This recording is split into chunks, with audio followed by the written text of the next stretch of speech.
इसके बाद हमारे एजेंडा में 2 चीज़ें शामिल हैं, हम उसको फ़ौरन कंप्लीट करते हैं क्योंकि मुझे अब इशारे भी आ रहे हैं कि सर टाइम, आप तो नहीं बोर हो रहे, आप हाँ मैं आप कहेंगे तो मैं अभी चुप कर जाता हूँ। अगर आप सीखना चाहते हैं, कुछ सीख रहे हैं, अगर नहीं सीख रहे तो मैं चुप कर जाता हूँ। आखिरी चीज़, चलें आगे। 2 चीज़ें रह गई हैं हमारी आज की वर्कशॉप एजेंडा में, एक क्रिटिकल थिंकिंग है और एक प्रॉब्लम सॉल्विंग या क्रिएटिवली सॉल्विंग प्रॉब्लम्स। टीचर के लिए बहुत बड़ा मसला होता है प्रॉब्लम सॉल्विंग, ये टीचर का सबसे बड़ा स्किल होना चाहिए। क्लास में आपके अगर 15 बच्चे हैं, 20, 40, 30 बच्चे हैं, 40 बच्चे हैं या 30 बच्चे हैं, तो वो 30 बच्चे हो सकता है उनके सब की प्रॉब्लम्स आपस में डिफरेंट हों, किसी 2 की भी आपस में ना मिलती हों, तो उनको हल कैसे करना है। अगर आप उनको, जैसे मैंने कहा कि अप्रिशिएट करें, आगे बढ़ाएं, जब आपको उनके मसले का ही पता नहीं होगा, उसको हल करने का ही तरीका नहीं आएगा, तो आप आगे कैसे बढ़ेंगे। तो उसके लिए सबसे पहले खुद एक क्रिटिकल थिंकर बने।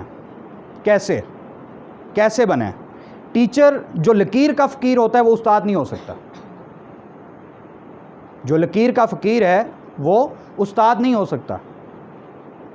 आका अलैहिस्सलाम की हदीस पाक है, इख्तिलाफ उलमा उम्मती रहमतुन, मेरी उम्मत के जो उलमा हैं, जो लोगों को सिखाते हैं, जो टीचर्स हैं, उनका आपस में किसी मामले पे इख्तिलाफ हो जाना, ये मेरी उम्मत के लिए रहमत है। क्यों? क्योंकि उस इख्तिलाफ की वजह से इल्म के नए नए दरवाज़े खुलते चले जाएंगे और इस्लाम का इल्म कभी रुकेगा नहीं। कुरान और हदीस की नई नई तशरीहात सामने आती चली जाएंगे। और आज देख लें, जो 1969 में वो चांद पे मिशन गया था नील आर्मस्ट्रॉन्ग का, उसका बयान कुरान पाक में सूरह इंशिकाक में है। आज से 200 साल पहले, 100 साल पहले, किसी 1969 के वो मिशन जाने से पहले भी किसी को पता नहीं था कि कुरान पाक में वो है। लेकिन जब वो गए, लोगों का, मुसलमान जो उलमा थे वो बैठे, उन्होंने आपस में सोचा, तो जब वो उस पर रिसर्च की, जब सोचा, उस पर बहस हुई आपस में, तो फिर पता चला नहीं जी, ये तो कुरान पाक में इसकी सारी डिटेल्स मौजूद थी। ये इसलिए कहा गया कि रहमत है। और वो इख्तिलाफ होता कैसे है? अगर मैं एक बात आपको कह दूँ, जैसे मैंने कह दिया है, मैंने बहुत सी चीज़ें आपको लिखवाई हैं, आप में से हर एक बंदे का हक़ है मुझसे इख्तिलाफ करना।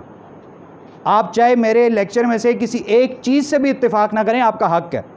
कोई अच्छी लगे रख लें, ना अच्छी लगे आप अभी इख्तिलाफ कर दें, मुझे कह दें, हो सकता है मेरी इस्लाह हो जाए। लेकिन लकीर का फ़कीर नहीं बनना। ये कोई ट्रेनर आपको नहीं कहेगा कि जो मैंने सिखाया है उससे इख्तिलाफ कर लो। मैं कह रहा हूँ लकीर का फ़कीर नहीं बनना, चाहे मैं ही क्यों ना कह रहा हूँ। हाँ, जहाँ कुरान और हदीस की बात, अटल फ़ैसला आ जाए, वहाँ तो बात ख़त्म हो जाती है। लेकिन जहाँ मैं कह रहा हूँ, अपनी बात कर रहा हूँ, मैं कह रहा हूँ आपने उस लकीर का फ़कीर नहीं बनना। आपने बच्चे को क्रिटिकल थिंकर बनाना है। वो तब बनाएंगे जब आप खुद न्यू थॉट्स आएंगे आपके पास। अगर आप सोचने समझने की सलाहियत से खुद महरूम हैं, तो आप बच्चे को क्या समझाएंगे? बच्चे के अंदर ये सलाहियत कैसे पैदा करेंगे? जब मेरी दुकान है, मेरी दुकान पे चावल हैं ही नहीं, तो चावल लेने जो आएगा मैं उसको चावल कैसे दूंगा? तो अपने पास वो होगा, वो सामान अपने पास मौजूद होगा, तो मैं आगे उसको डिलीवर करूँगा, आगे दूँगा। तो ख़ुद क्रिटिकल थिंकर बने और आगे उसको बच्चे तक ट्रांसफ़र करें, ताकि वो बच्चा उस चीज़ को अपनाए आपकी शख्सियत को देखकर। तो ये चीज़ बड़ी अहम है। क्रिटिकल थिंकिंग अगर आप बच्चे के अंदर पैदा कर देते हैं तो वो क्या होगा? वो पुरानी थ्योरी से इख्तिलाफ करेगा, नई थ्योरीज बनाएगा, अपना जो उसका पाथ होगा, जो वे होगा, वे ऑफ लाइफ होगा, वो ख़ुद उसको डिज़ाइन करेगा, ख़ुद उसको बनाएगा, अपने लिए उसको हमवार करेगा रास्ते को।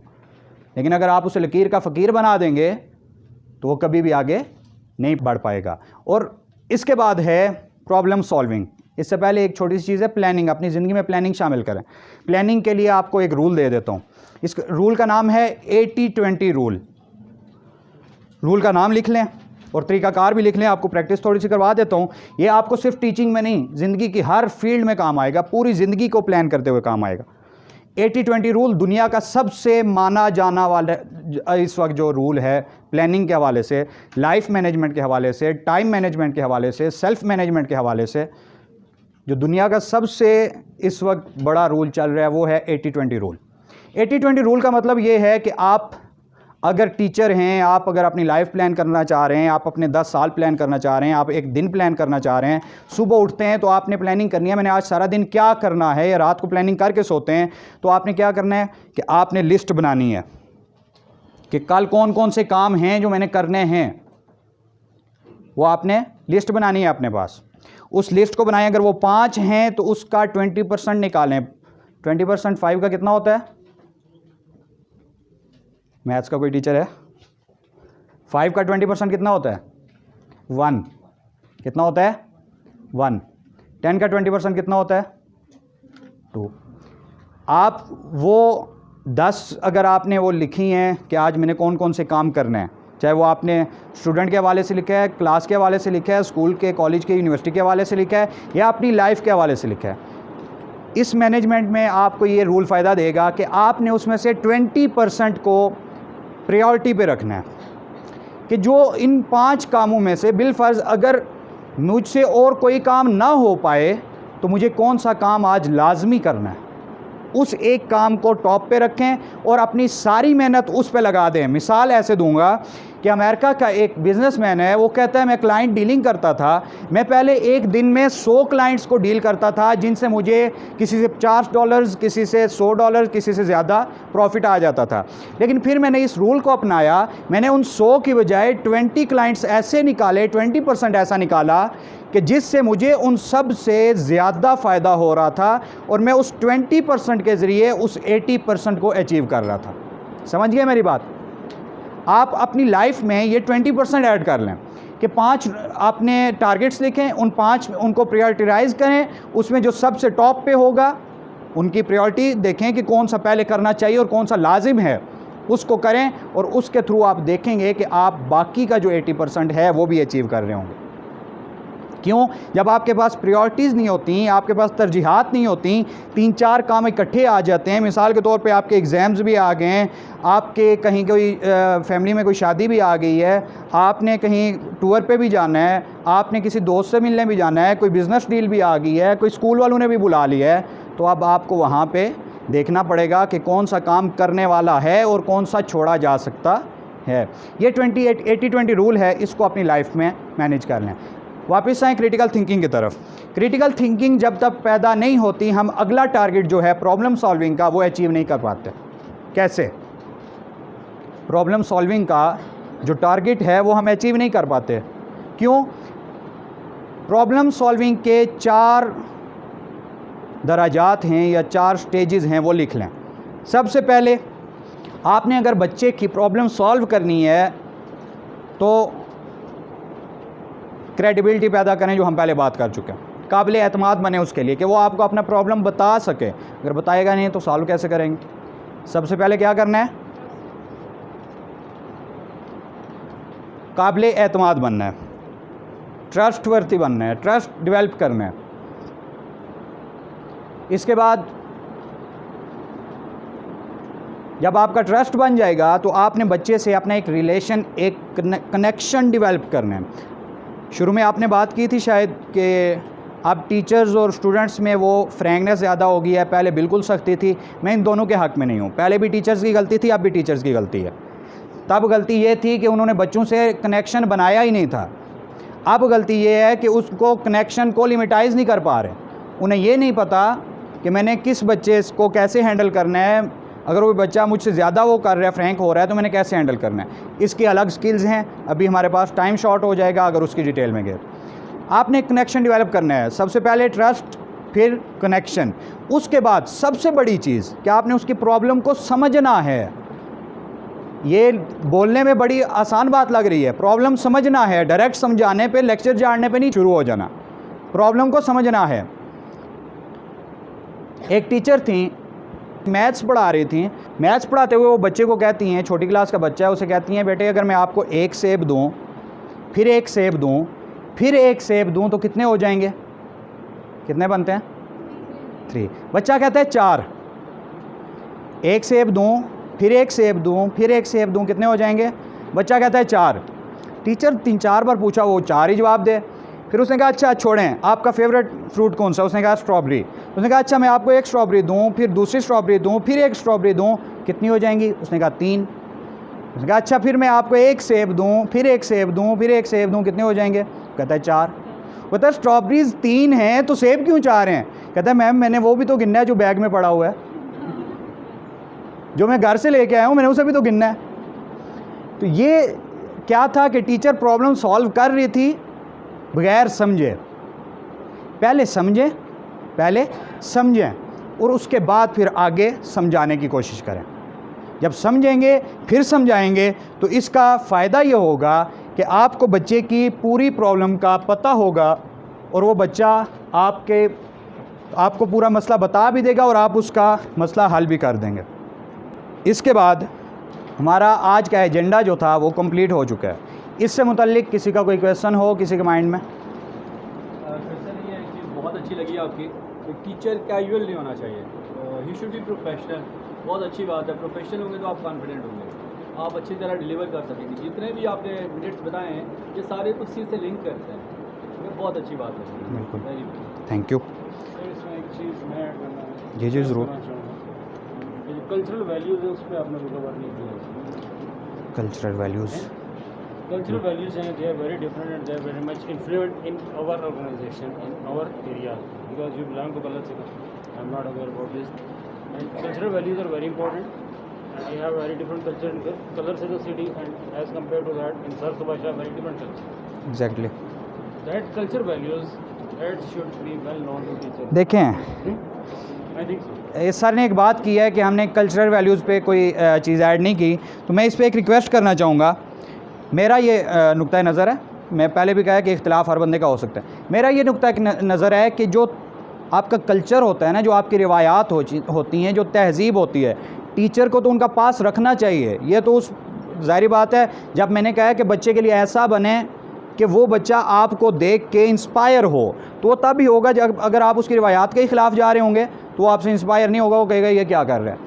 लेकिन जो कल्चरल वैल्यूज़ हैं या कल्चर जो है या आपकी जो तहज़ीब है, ये आप किस से सीखते हैं? ये आप अपने पेरेंट्स से सीखते हैं। ये नस्ल दर नस्ल मुंतकिल होती हैं, ठीक है। इसके बाद अगर कोई बंदा, कोई टीचर, फ़ीमेल मेल्स में से कोई कुछ चीज़ ऐड करना चाहे, कोई चीज़ बताना चाहे जो हम ना कर सके हों, तो आप खुल के बता सकते हैं इजी होके। ये आपके पास जो परफॉर्मा पहुंचा है, सबके पास पहुंच गया। अच्छा, ये फ़ीडबैक है। फ़ीडबैक की अहमियत टीचर के लिए, फ़ीडबैक की अहमियत कितनी है? सर मैं इधर कलर सईदा की बात है, मैं 2 साल पहले की बात है, मैं आ रहा था मीज़ान बैंक के पास से, मैं गाड़ी चला रहा था तो आगे रोड ब्लॉक था और ये पुल तक रोड ब्लॉक रहा है, अल-फलाह बैंक के करीब तक। जब मैंने आगे आके देखा कि क्या वजह है, कोई एक्सीडेंट हुआ है, कोई गाड़ी गलत पार्क है, क्या है, तो वहाँ कुछ भी नहीं था। एक बाइक था जो साइड पे खड़ा था और ट्रैफिक वार्डन का एक मेरा भाई वो लिफ्टर लेके आए और उस बाइक को उठाया और वो लिफ्टर रोड के दरमियान में था, उसकी वजह से रोड ब्लॉक था। यानी अब था एक बाइक का मसला, उसको हाथ से उठा के साइड पे कर देते तो रोड क्लियर हो जाता, लेकिन लिफ्टर लेके आए, उस लिफ्टर की वजह से वो रोड ब्लॉक हो गया। अब वो काम सही कर रहे थे, अपनी ड्यूटी परफॉर्म कर रहे थे, लेकिन उनके पास फीडबैक नहीं था कि मेरे इस काम का नतीजा क्या आ रहा है। वो अपने नतीजे पे नज़र नहीं रख रहे थे। तो ये वजह थी कि पूरे कल्लर शहर की ट्रैफिक ब्लॉक हो गई थी उनकी अपनी ड्यूटी करते हुए। इसलिए फ़ीडबैक इतना इम्पॉर्टेंट है कि मुझे आज पता चलेगा कि मैंने आपको क्या डिलीवर किया है, क्या कर सका हूँ, क्या नहीं कर सका। आप बिल्कुल ईजी होके इस पे जो एग्जैक्ट आपके माइंड में है उसके मुताबिक इसको फिल करें, और एंड पे अगर आप कोई सजेशन, कोई कंप्लेन, कोई आइडिया कुछ भी देना चाहें तो वो एंड पे आप जगह है वहाँ पे वो लिख सकते हैं।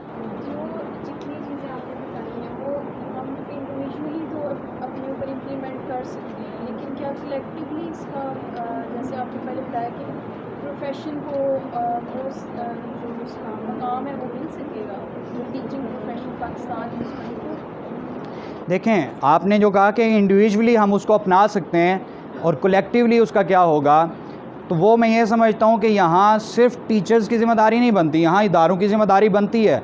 लेकिन अगर टीचर्स भी अपनी ज़िम्मेदारी पूरी करना शुरू कर दें, टीचर, मैं एक अक्सर कहता हूँ कि अगर टीचर्स अपने फ़राइज़ मनसबी अदा करना शुरू कर दे, उनको कमा हक़्क़ुहु निभाना शुरू कर दे, तो मुआशरे से बिगाड़ ख़त्म हो सकता है। और टीचर अपने प्रोफेशन की इज़्ज़त बहाल कर सकता है अगर हर टीचर इन वैल्यूज़ को मीट करे जो वैल्यूज़ एक टीचर में होनी चाहिए। और अगर वो नहीं होता तो दूसरा मसला ये है कि हमारे बार टीचर ऐसे आते हैं कि वो हादसाती तौर पर टीचर बन जाते हैं, उनका टीचर बनने का कोई मूड नहीं होता, बस हालात ऐसे आते हैं कि वो इंसिडेंटली या एक्सीडेंटली वो टीचर बन जाते हैं, तो उसकी वजह से भी प्रोफेशन डिस्टर्ब होता है। तो जैसे मैंने बताया था कि फ़िनलैंड में गवर्नमेंट ये करती है कि हर साल टॉप जो 5 स्टूडेंट होते हैं उनको निकाल के ट्रेन करके उनको टीचिंग फील्ड में लाते हैं।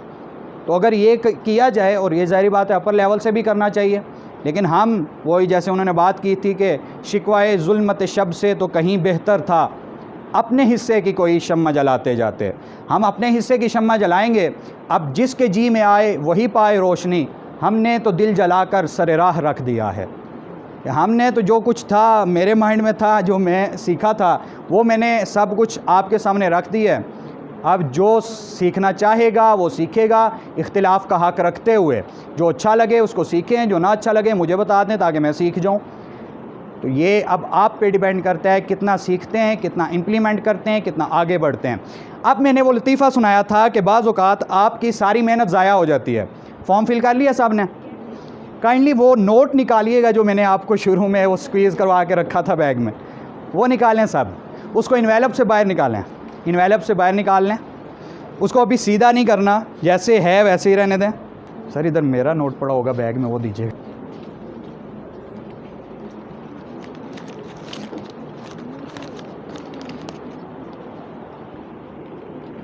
निकाल लिया नोट, इसको खोलें बड़े आराम से, तहम्मुल से।